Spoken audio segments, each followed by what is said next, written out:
In today's Razorback Daily, we're recapping the Razorbacks' win last night against Winthrop. Plus, we'll hear from Coach Petrino about the Hogs' upcoming game against Texas. It's Wednesday, November 19th, 2025. I'm Quinn Grovey alongside my man Matt Zimmerman, and you're listening to the Razorback Daily.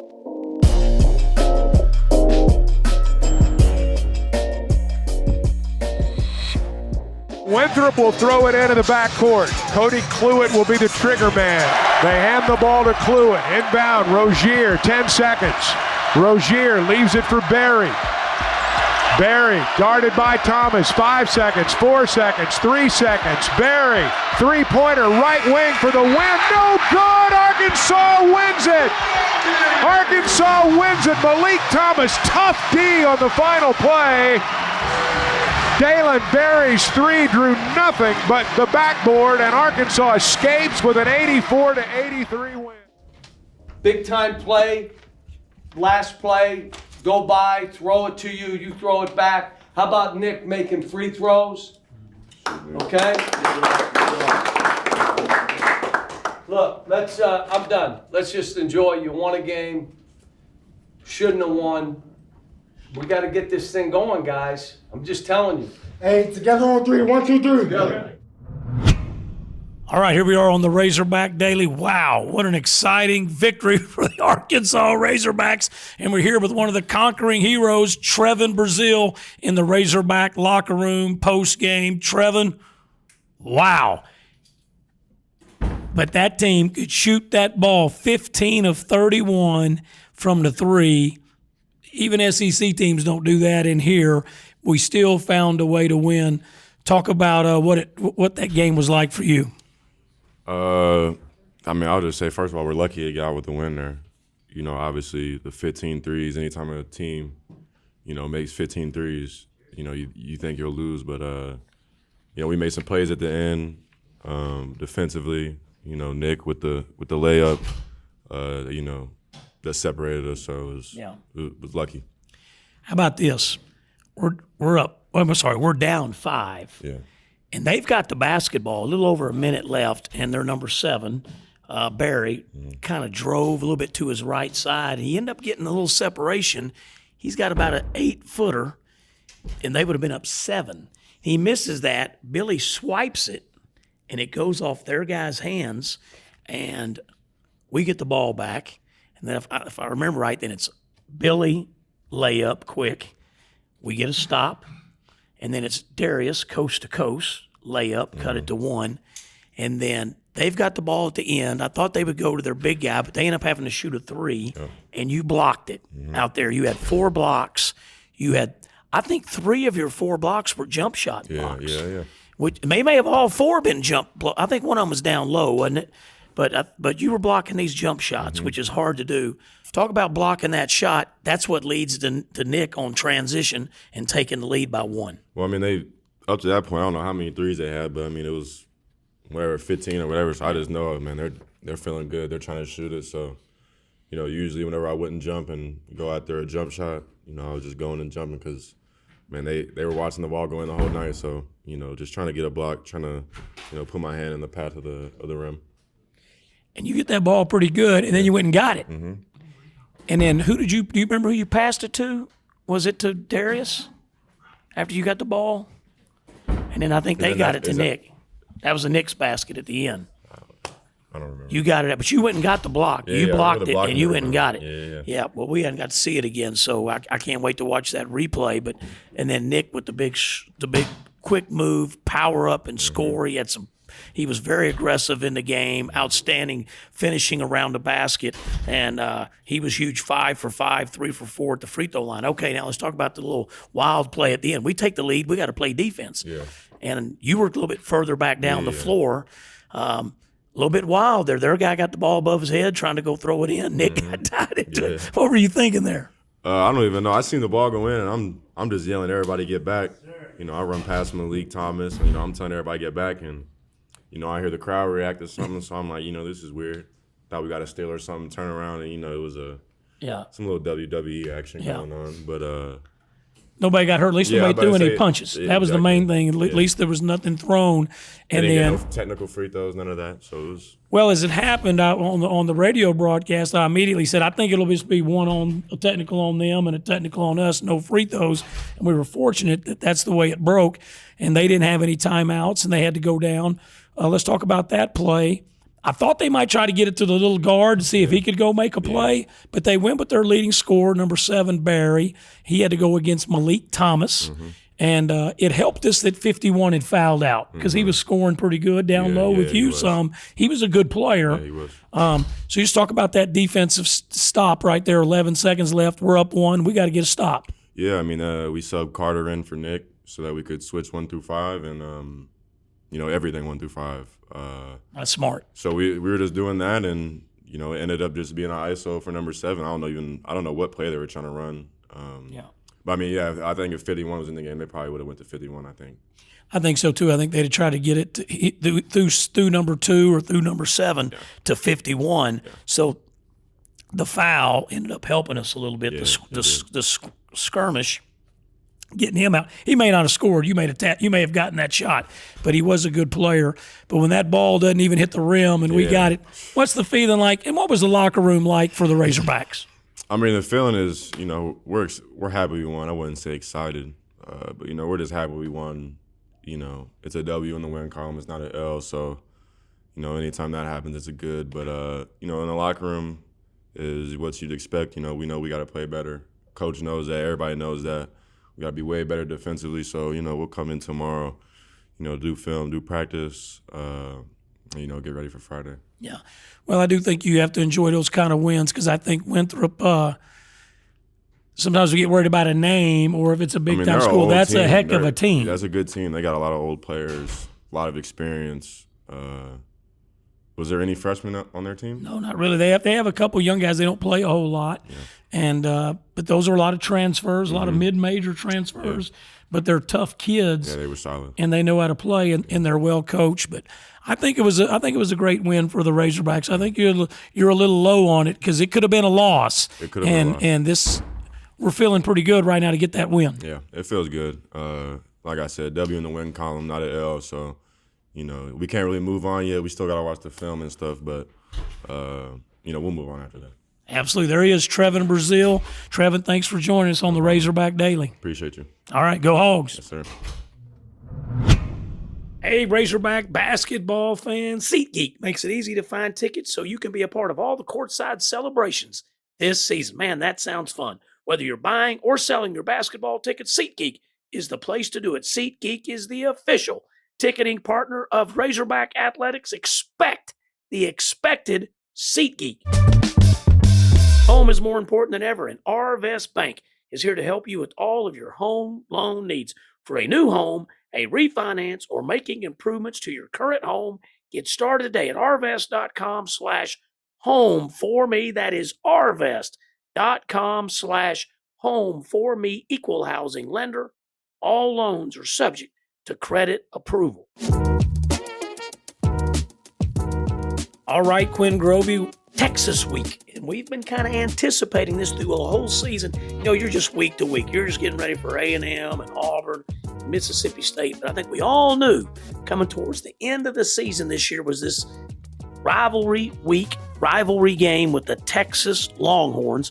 Whether the players at Texas know it or not, or even if our players know it or not, it's a big deal to many of us, Quinn, and there's nothing better than getting a big win over Texas, man. It is always an awesome thing. It will be difficult, but the Razorbacks can do it on Saturday, 2:30, down there at the old Memorial Stadium.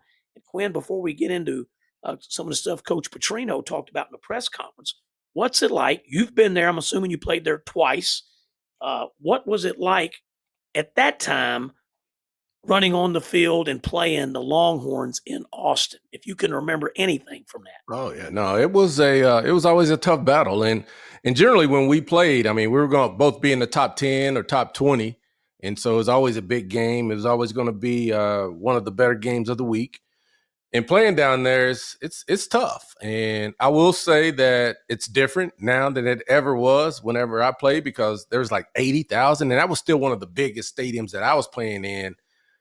in the Southwest Conference, but now I think it's over 100,000 with it all Mhm. bowled in. It wasn't always bowled in, and Kind of had the open ends, didn't it, yeah, Quinn? The end yeah, zones. it did. But the fans were crazy, and it was a tough place to play. And we were always really trying to get over the hump. We always felt like mentally we had to get over the hump. And I was 1-1 in Texas, and when we played at the University of Texas, and so we won a big one there. Steve Atwater picked off a big pass after we got up on them like 24-3, and then they came back. It's like that. Here comes that Texas thing again, and we ended up winning 27-24 because Atwater picked off a pass at the end of the Was game. that your Closed them out. junior year, your fourth That year was junior year? no, that was my sophomore year. That was your sophomore year. Yeah, Okay. and I got hurt. John Blaine came in and threw a nice, beautiful ball down the middle of the field to Tim Horton on a big play, big third down play to help get us points. And then I came back into the game, but that's where I separated my shoulder. And but we were able to pull that one out, and that's when we had to have that one because we ended up going 10-0 and headed down to Miami undefeated. And Yeah. so That was 1989. 88, 88. 88. Okay. Yeah, 88. and so that was a big one for us. And then, but the last time we got boat race, we got beat like 45-13 or something my senior season. So, Yeah. but it was it was a cool place to play. And for people who have not been to Austin, it's going to be like an iconic stadium. You're gonna love being there. You're gonna love seeing it, and it's one of those things that I love about college football. It's all the traditions. They got a ton of tradition. So for the people that are making a trip and you hadn't been there or you hadn't been there in a long time, it's going to be a fun ride, especially if our Hogs go down there and compete hard. Yeah. And Austin, of course, Tara knows so much about Austin. It was there. And that city just continues to grow and grow, and the traffic and the amount of people. It's a lot like Northwest Arkansas with the growth, Quinn. Yeah. And the neighborhoods all around that, the suburbs around that are booming. I want to And go down there and just spend some time without going to a football game because I love live music and I love barbecue and I love to eat. And so I like to go down there for a weekend without anything to do. But yeah, it's a cool city. great place. Tara, have you ever been on the infamous 6th Street in Austin, Texas? Never. I don't know what you're talking about. No, I'm a fan of Austin. Obviously, I went to college at St. Edward's, just right down the road from UT. So I spent several years there, enjoyed my time. It's definitely changed a lot since I was in college. You're And, young. You're still young. It can't change that much. Well, thank you. But it has grown. There's a lot more people. There's a lot of new restaurants, new fun things to do. I'm with you. I'd love to go down there and just spend a weekend, but I am excited for this game. I think it's going to be packed and it's going to be busy. It's going to be a fun weekend. And I'm sure a lot of you that are listening have been to Austin before for business or Razorback stuff or whatever, but it is a big city. It is a city, and it is what was that big music thing? Was it South by Southwest? Is that their Yeah. big Mhm. thing? They're South by Southwest. Yeah, and I was down there one time recruiting right around that. That was a huge, huge, huge thing. So they have a lot of stuff. Of course, music, a big part of it, barbecue, but awesome experience. It would be really nice with a win. Quinn, do you like playing them 2:30 as opposed the options were 6 or 6:30? We always talk about the early games. We kind of like help the road team a little bit. 2:30 is a pretty good time to play. What's your opinion on that? To me, 2:30 is prime time for college football. I know a lot of people think like 6 p.m. or 7 p.m. is prime time because it's actually prime time. Yeah. But I just go back to like everybody's always getting cranked up. I mean, you got that 11 a.m. kick. You got some games kicking in between that. But it seems like the real football schedule gets kicked off at 2:30. Now, Fox has made the 11 a.m. slot a big slot. They tried to take that over. But 2:30 is where you always wanted to play on CBS at 2:30. You want to play on ABC at 2:30. And so that's what you wanted to be able to do. And then the next slot would have been like 6 o'clock on ESPN back when I was playing. So yeah, I think 2:30 is prime time. I mean, that's perfect. That's everybody's ready to go at that point in time. Yeah. So to answer your question, selfishly, I like earlier the better for me on the broadcast. Selfishly, if we're talking about me, but if we're talking about playing, 2:30 or 6 is really the time slots. Now, since you got done playing when we've gone back, I'm assuming that you were on the field you weren't. I don't think you've done a game from the booth there. You were No, probably the sideline reporter, yeah, right? yeah. When Matt Jones was able to Mm-hmm. Big absolutely, win. oh man, big win down there. That was so fun. Our fans were going nuts. I mean, so it was so cool to be able to see our fans take over Austin, and so I'm sure we're gonna have a bunch of fans there again. But Yeah. yeah, last time I was there, I was on the sideline. Let's talk a little bit about the game. Coach Petrino had his press conference on Monday, and we hadn't had a chance to talk about that yet. He always has some pretty good clips. And here is Coach on the Texas rivalry. Yeah, we talked about it last night, in the team meeting, obviously, but we're going to do some things to make sure they understand it because it's always been a big deal. I remember the first time I was here, it was always a big deal about, the Arkansas-Texas rivalry and the big games. So we're going to try to put a few things together for them, make sure they understand it and, know how important it is to the state of Arkansas. With the transfer portal and with the guys moving from school to school, you certainly don't have that old taste of growing up. I shouldn't use the word hate, but disliking another program as much as it used to be, So that does make it a little bit different. We're going to try to rev it up, though, and make them dislike them more. I like that. Quinn, thoughts on that? And I do like the fact he wants to educate our guys. Some of them will know about it, but he does want our players to know that this does mean a little bit extra special flavor to this to our Razorback fans. No, I think he's right about that. But I would also say on one hand, like when I was playing and it was such a big game and everybody wanted to win so bad, I think we felt that pressure. I mean, we felt it on campus. We felt it in class. We felt it when you went to Walmart. Quinn, how are we going to be? What are we going to do? I mean, are we ready to go? I mean, you just felt that time and time again. And I think that made us play a little bit more tighter, even though a lot of times we were the favorite. We always played a little bit tighter.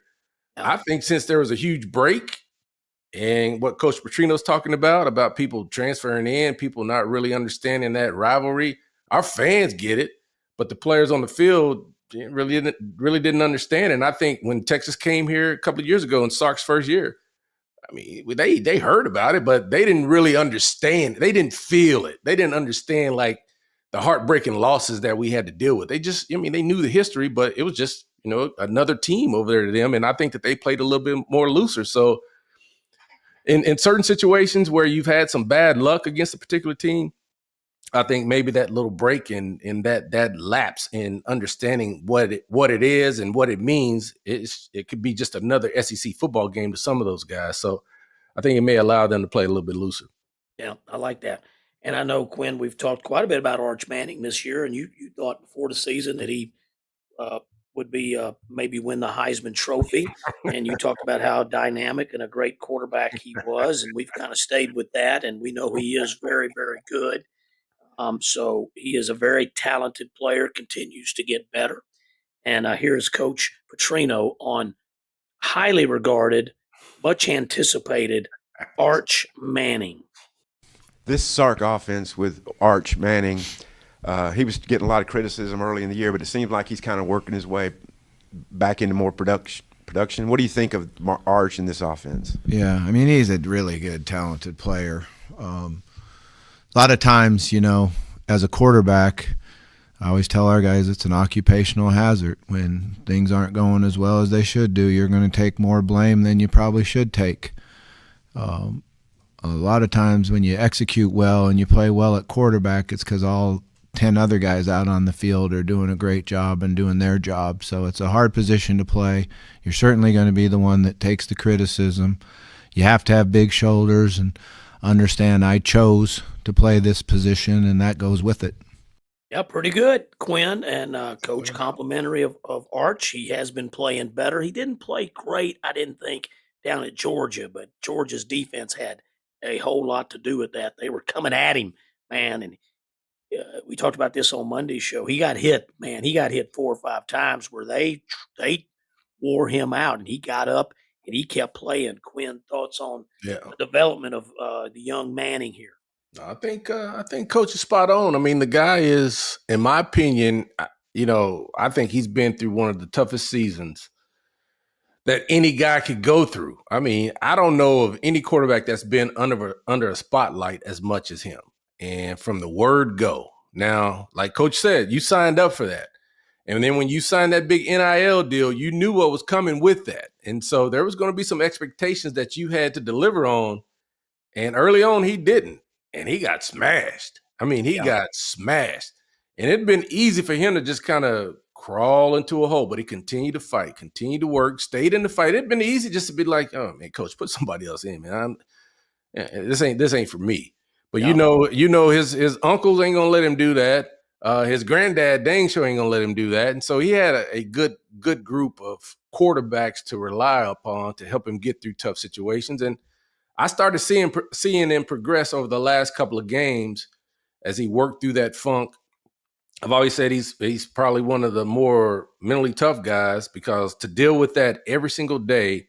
I mean, not only just like on Twitter or Instagram or whatever, but you're dealing with it on ESPN. They talking about you on First Take. I mean, you know, they're talking about you on the Stephen A. Smith's talking about you a regular. Yeah, they talking about you like that, and everybody's looking at you, and so it goes from walking into the spot being the man to walking into the spot and nobody wants to make eye contact with you. I mean, that stuff can wear you out. That mental aspect of it is tough. And so I got to give him credit because he fought through it and started playing better. Now I knew, and I said it last week, I knew when he played against Georgia, they were going to beat him up. I knew that was going to be a long day for him. So I don't know if you can put that. I don't know if you can say that he's regressed in any kind of way because I think he's moving forward, which is what I hate because he's getting better as soon as we're getting ready to play him. And so it's tough. It's tough, but he's a guy that can hurt you in a lot of different ways, man. And he chose to play the position, especially after his uncles. I mean, and his granddad. I mean, boy, you're asking for it. You're asking for it. And he chose to do it, and he chose to do it at a university like Texas. So I mean, he went high on everything. He went high on everything. And so you put yourself in that situation and he hadn't delivered to the expectation, but he's definitely getting better. And he showed a lot of toughness physically and mentally working through these situations. Yeah. He does have a tough deal, Quinn. And obviously he grew up in money, wealth. His dad, his uncle, his grandpa, all longtime NFL guys, a lot of money there. Famous family. And I would say he's handled it pretty good because ever since he was probably kindergarten, he was hearing about his dad and his uncles, right? And especially his two uncles and his grandfather. And of course his dad, I think, played at Ole Miss, right? Was a wide receiver. And so, you know, he's faced this all through and he's kind of hung in there. And like you talked about, even with Georgia, you know, those guys, those are 5 stars. Yeah. They were chomping at the bit to get to a Manning. That's belt to bottom. That's belt to bottom. Yeah. I mean, they wanted to get after him, right? Yeah. Different than they would get after another quarterback that maybe is not as well known. So I think there is a tip of the hat to him and what he's gone through, but we're going to try to beat him too. Now we want to beat his butt. We ain't feeling sorry for nobody. We're trying to beat their butt. But he is a darn good, I think he's probably fought through a lot of things and he's, I was listening to somebody one day on ESPN, and they talked about there was the reason he was that highly recruited, and it just wasn't because of his last name. There was more to him than that, you know. Well, he played 2A ball too. Now, yeah, he was the best athlete against guys who wouldn't even get a chance to play flag football on the intramural team. And so, I mean, Coach Richardson, Quinn, used to call those. He would say, well, if we had a player that came from he'd say he was playing against candlelighters. Is that an inappropriate comment? Man, I'm telling you, the competition was not there. He was the best player on the field by far with that competition. But he's got the measurables. I mean, they list him at 6'4", over 215 pounds. I mean, the guy's big. He can run. His arm is not as strong as what everybody was leading it up to, but he's starting to throw with better timing and anticipation. His accuracy is starting to improve. To me, he's worked through the worst part of it. The worst part of his college experience at quarterback is over. Now you're about to see the best version of him as he moves forward, and he's got the rest of this season. He's still trying to figure out. Texas is still going to be lobbying, trying to figure out how to get into this playoff somehow, some way, simply because they have that brand. And so if he can find a way, if they find a way to get in there and get some of those extra games, then he gets another year in the spring. Next year is going to be a year where he should be significantly better. I don't see a number one pick significantly better, Right. but I do believe that he will be much better. Well, all right, Z and Tara, that's how we'll wrap up this edition of the Razorback Daily, a Sport and Story production. I'm Quinn Grovey alongside my man, Matt Zimmerman, and we'll talk tomorrow.